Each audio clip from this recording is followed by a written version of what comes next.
So, let me tell you about the time I almost ended up stuck in a foreign country with a medical emergency. I was traveling solo through Southeast Asia, just trying to take in the sights, the food, and the adventure.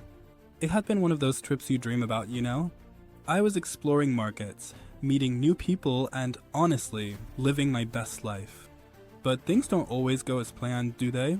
It was a typical morning. I had just grabbed some street food. I know, never a great idea, but this time, it was one of those meals that felt okay at first.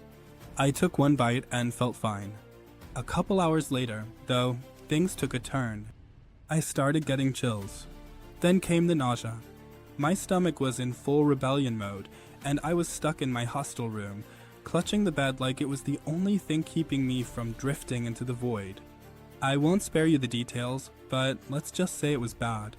I remember sitting there, hunched over, trying to decide if I should just wait it out, hoping it would pass, or if I was actually in trouble. And then a thought hit me. I had travel insurance, right? I'd signed up for it last minute because, well, you never know. But here's the thing. I never really thought I'd actually need it. We've all heard the stories, people get sick or injured abroad, and it becomes this huge, expensive nightmare. But that was just something that happened to other people. Not me, right? Wrong. I checked my phone, found the travel insurance company, and called them. Now, I don't know what I expected.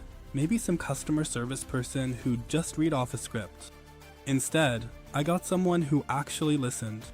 They asked about my symptoms, then immediately advised me to head to the hospital. "We got you covered," they said. And you know what? It felt like a weight lifted off my shoulders. I was still feeling awful, but knowing that I didn't have to navigate this alone. That was a game changer. They arranged for a local doctor to see me, covered my medical expenses, and even helped me with some of the language barrier stuff that I was freaking out about. They didn't just help, they genuinely made sure I was taken care of. And here's the twist. The whole thing wasn't just about the money. Yeah, sure, it saved me a ton in hospital fees, but what really hit me was how human the whole process felt.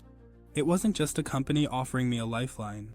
It was like they understood the panic of being alone in a foreign country, feeling completely helpless.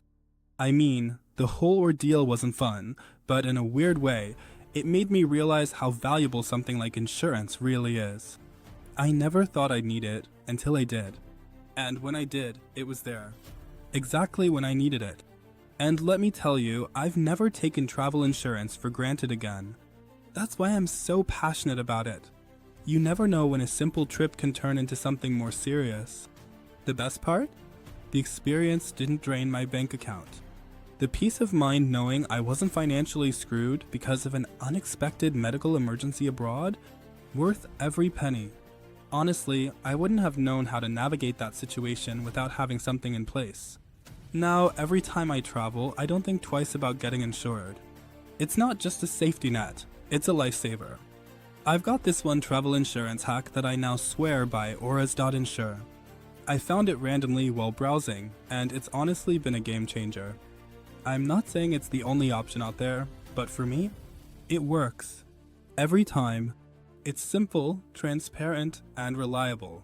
It's not just a policy, it's peace of mind. If you're planning a trip, seriously, think about how much you would want that feeling of security. Anyway, I'm glad I didn't end up in a total mess because of that stomach bug. But what I'm more glad about is that I was prepared. Because let me tell you, no one wants to deal with an emergency abroad without knowing where to turn. Auras has helped me avoid that stress, and maybe it can help you too. Trust me, it's worth it.